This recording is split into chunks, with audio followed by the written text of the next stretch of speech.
Okay, so hello everyone. In this video I'm going to try and contain the Londoners. Now we're back, still in the same place we left off, in the new home scenario, and basically coming up to day 24 and just trying to keep the Londoners' numbers down. Now they're at 27, they will rise and then they'll fall again. So the first thing we need to do is contain any spread, and we need to make sure that their propaganda isn't getting out there, and that they're being locked up if they are. So we've got our prisons ready to go, so we can start locking up the Londoners. Interesting point on the prison. I might have said it in the last video, but I'll say it again. If you got any sick people in prisons, they will not, they will not get treatment. So they might die if they're not let out, which sucks. Couldn't get a doctor's visit, so now we're going for houses. We're going to skip bunk houses for the most part, because we just don't have the materials, but we will need to build houses for everyone. And just start upgrading all the tents to houses straight away as soon as we got the resources secured. And once again, I'm just filtering out the sick and putting them in the tents just to improve. Healthcare will be improved at a later time. It's on the cards. It's gonna happen. But right now it's all about just filtering out everyone else, putting them to work where I can, and just balancing the resources, because as you can see, coal is good, food's okay, but I need to really work on other things. And I got my automation working nicely there, excuse me, got the hiccups. So just researched more food, and then this happens. Now what I could do is I could let him speak, but I need to chase him away so less people are enticed into the Londoners. I could start a riot where people would get hurt, and I can't really afford that, plus it wouldn't win me any favours in the long term. People will complain that I'm a bad leader, that how dare I bring in the heavies to enforce my will upon them. I mean, eventually I'm gonna do that anyway, but not right now. So revenge. Unfortunate, but not unexpected. So one person died, yes, okay. Now these guys need to go on to explore all the area they can in the time I have left. But I'm hoping now that people will start to take the guards' standpoint. They'll start to back the guards a bit more. So generally the people will be on the side of the guards, whereas there'll be a few outcasts with the Londoners. Now, I always thought, that's very nice, just collecting in the resources. He's got a lot, so he needs to come back. This guy's going to go to the Icebound Dreadnought, and then he can go across to the other encampment at the north there. But this guy, the main scout, he's got a lot which he collected on the trip, plus he's got some stuff that he just collected there. He's got a lot of stuff on him, and we need all those resources right now before the Londoners get settled, before that issue becomes just keeping everything nice and ticking over. And just, it's always the same, you just gotta constantly micromanage, so at night the heating goes off, in the day the heating goes on, and you might think, hey, you know, why would that matter? But it's 1 heat per second, per minute I suppose, for every thermometer that's on. So every time you're turning on the central heating, you're burning more coal. So that's an extra 1 coal for each mine, so that's 3 for each medical tent, so maybe like 5 or 6. Then you got your woods, then you got your towers, then you got your factories, your businesses, your everything. And before you look round, half your coal's going out the door. So you really got to, even though I've got a lot, I got to still manage it, because the day is soon coming when that temperature will go up and then it will go very much down. So I just got to keep on top of everything and keep my people happy by not letting them freeze to death. And just turn on overdrive overnight, and you can see that discontent fall right there. It fell a long way just with the overdrive on, and people are feeling a lot better about everything. I could save and quit here. I did think about it, but instead I decided to do the whole thing in one go, because I'm an idiot. Also, I had the time back then. But that discontent went from almost midway all the way down to quite low. So even though hope is low right now, discontent is way, way lower. And I'm just pulling off people off the areas so that they can have some rest time, and then putting other people's on so that they could work harder. It's just about maintaining your workforce and just swapping out businesses. So one, some of them have the day off, others have to work longer, and then just swapping them out. So you always got at least one place on a larger shift rather than others. It's a lot to do, a lot to micromanaging, and it ramps up very quickly. I would suggest, if you really want to take it easy, do this scenario on easy. Even then, for your first playthrough, it will be hard.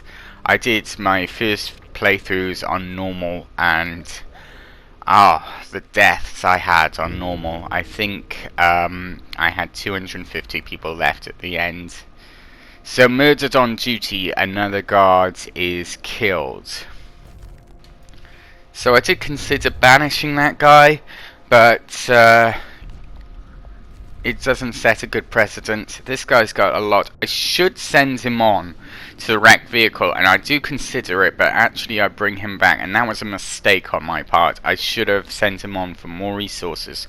At the time, I thought I'll need to upgrade the houses, but as it turns out, it's so much further to travel back there. I should have just sent him to the wrecked vehicle and let that be done with. The fact that I didn't was a huge mistake on my part, and the game punished me for it later on. So why didn't I banish that guy? Like I said, it sets a bad precedent, and I want people to believe in the guards and believe that disorder is punished with imprisonment. It's not as harsh as death, and that will win over the hearts and minds of the people, so they will turn against the Londoners and bring them back into the fold. Now, I thought originally that if the Londoners left for London, that would be the game over, that you would just automatically fail and automatically lose. That's not the case, as it turns out. The Londoners will leave, and that amount of people will leave your city. So if you have 41 people still involved with the Londoners when the time comes to an end, 31 people will leave the city and never return. They will die on the way back to London, there is no question. But yeah. So even though I should be upgrading the houses, I still don't have the resources, and I don't have it researched yet. And I need to upgrade these tents to something else because people are complaining about heat. And even though we've got the coal, we don't have the power on the generator, and I still need people to like me to leave the Londoners. So I start upgrading some of these tents to bunkhouses. Just on the ones that are slightly in colder spots first, just to make sure that they're fully upgraded. But I didn't fully look at where the steam tower was, so I should have really double checked my my heat map before I upgraded here. You can sort of see where the heat rings are on the map when you go into that mode. but still I should have checked the heat ring before I upgraded anything, but in the spur of the moment it didn't come up. So I'm about to fail my heat challenge here, because you can see at the top the day is not quite up. I need to turn off the overdrive or the generator blows up, and that's gonna be a huge problem. Yep, there it goes, promise is broken, and it even says turn off the overdrive or it will blow up. People are desperate, so I send the guards to silence them for now, so hope is down, and that is a bad thing for me. Why did I send the guards? Well, I need to buy time. I can't raise hope that quickly on this game, and I think I get one of those before things become a problem. So again, I'm lowering discontent by putting people in prison, and I'm putting through laws to lower discontent, like the dueling law. That will bring discontent down. But hope is down the toilet right now, and I need that to go up. So I need to wait for a patrol, and then I can raise hope with a patrol. But as you can see, the Londoners are now down to 19 left, which means as long as I can reunite the city and get everyone back on side, and you can see the infirmaries going up there, and then nicely taking care of as many people as I can. That's going to manage the sick a lot better in the future now, and that's just going to manage everyone a lot better in the future. So as long as I can keep the Londoners in the city and they don't leave, hope's going to increase.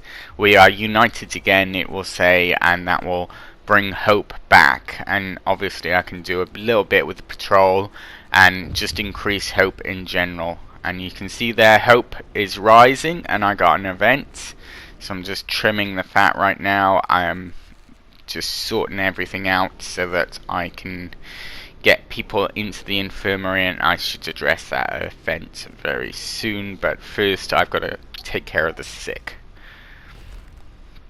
End of thievery. So they know now, if they start stealing, the people are against them, the guards will catch them, and they'll go to prison. It's not as harsh as being banished, so I think that's a good thing, that the streets are secure, everything's secure, people feel a lot safer. Our order gives them strength. Religion's really hard to control sometimes, but order gives people a lot of strength. But sometimes you need to have, well, at the end of this I do go totalitarian and start raining my supremeness down on people, because it's the only way I know how to keep them in line during the storm. But hey, you know, no one's perfect. We're in a good position right now. And yeah, I mean, you could get another cookhouse and get more people. Like, they're only 20 woods. I could technically get more people cooking up food, but I'm happy with one. You need to heat it, and it needs to be near the center of the ring, or near somewhere where it can just get some more heat.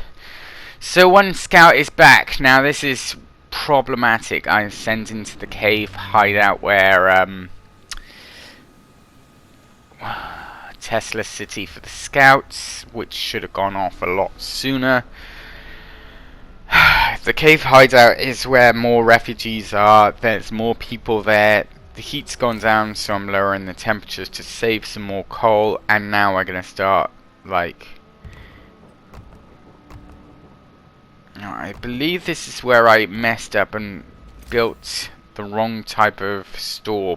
I meant to build storehouses, and I believe I built resource gathering, which was really dumb. But we'll see now. Yeah, I did, and that was just me fast clicking and not really looking, which again, then I had to later disassemble and reassemble into stockpiles instead, which was again very stupid. So at this point I'm just doing the usual. I've got my houses, I'm ready to start building, and I can research again. Now I did consider healthcare insulation, Uh, but I need less people working in there, so I can have more people working in the, well, to get to work researching, basically, because I have so few people researching. So I need to once again change over to soup, just changing everything over and just keeping everything flowing.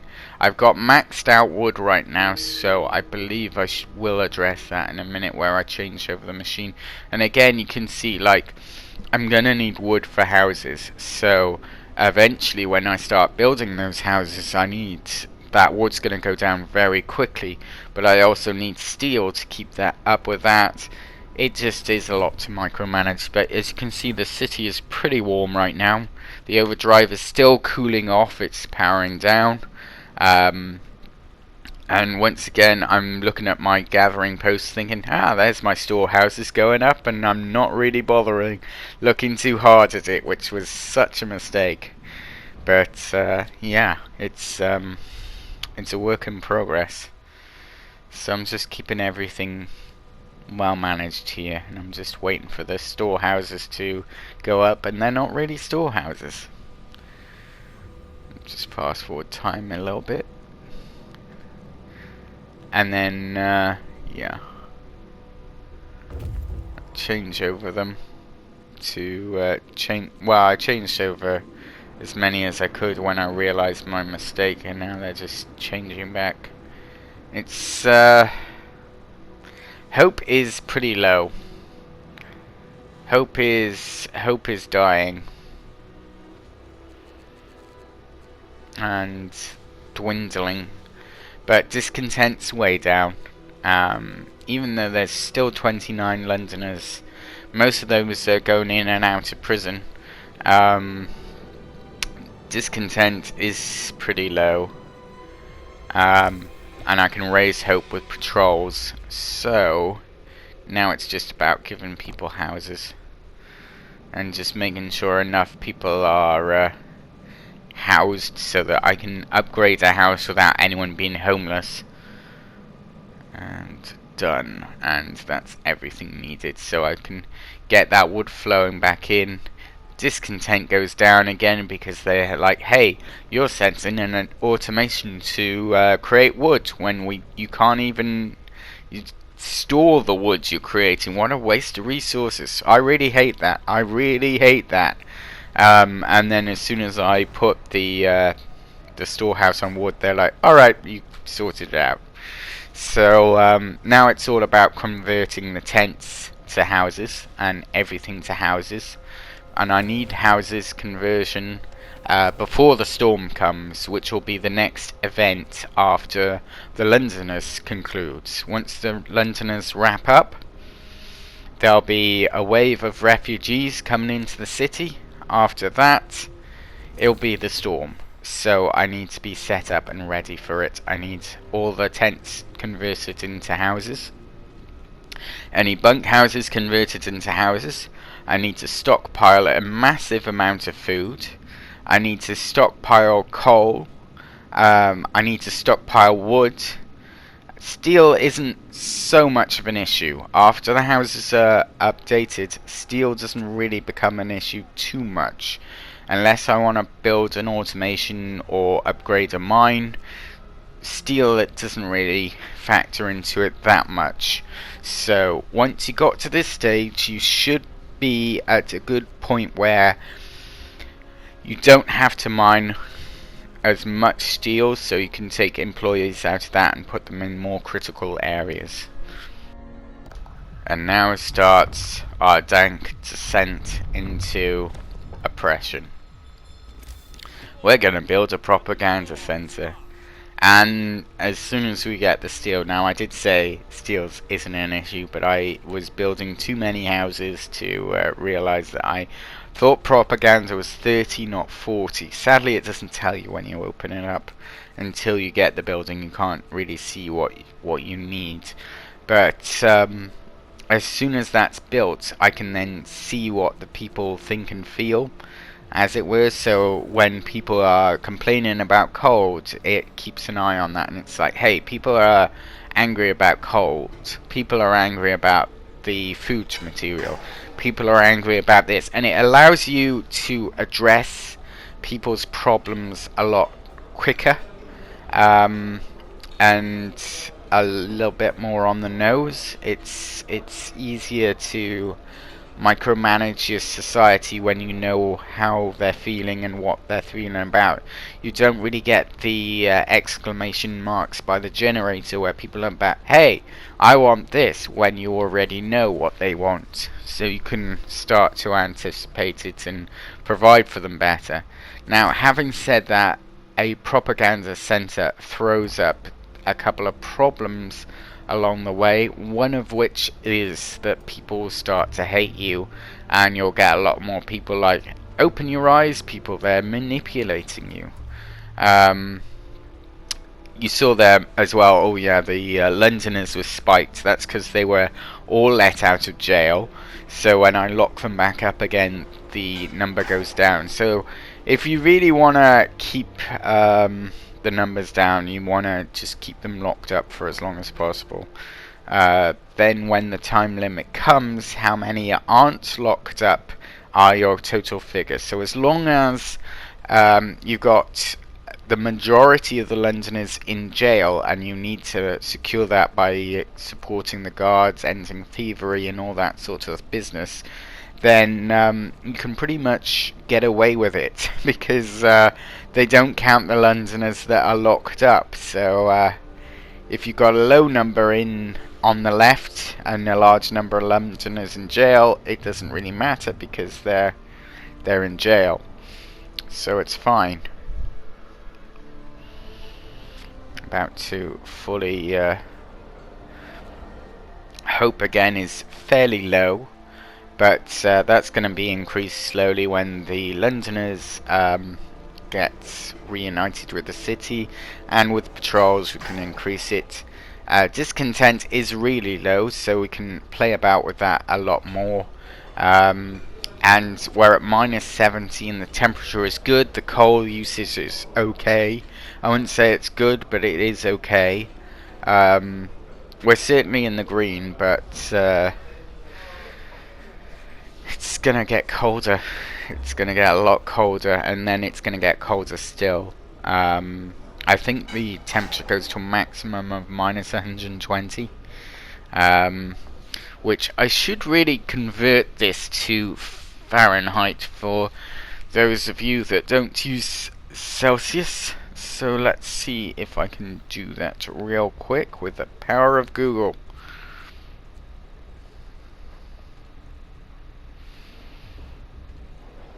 Celsius to Fahrenheit.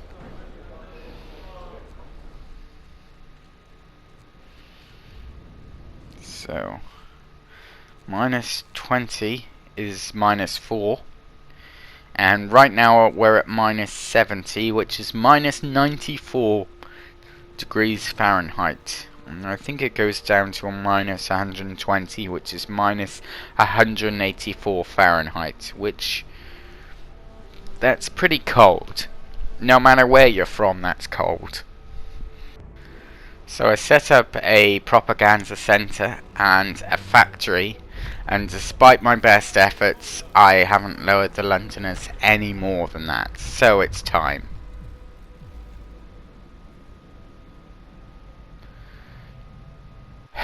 It's a big decision. The new order. So there will be blood. People will die.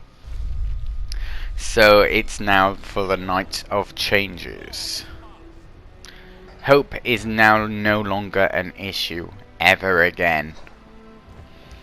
And all I have to manage is discontent, which is easy enough. Zeppelin's coming home to a new future. And there's the night of changes with the new order established. Let's get to work. So the new people marching in the background, whereas other people being dragged off to be beaten up and or killed that don't obey the law. So If you didn't fall in line, you die, basically. It's harsh, but there is no other way I know to survive the storm on this difficulty. And as you can see, the Londoners are instantly no longer a problem. And they are now fully sated. The problem is over. They will not be a problem anymore, and with that amount of time that's passed now, we'll move on to the next scenario soon. Yes, and they're building a execution platform, which I pray I'll never have to use. It's the only way to keep order sometimes is to execute a prisoner. But as long as you're careful, and as long as there's not too much of a problem with discontent, you never really need to use it to execute anyone. As long as you're very careful. It's the only way I know. It's surprising how fast your morals go out the window on this game. I mean, I didn't use child labor on this playthrough, which I could have done. It would have meant I would have had double the workforce, which meant if the Londoners did leave, that wouldn't have been a problem, because I would have had plenty of children to pick up the pickaxes that they left behind.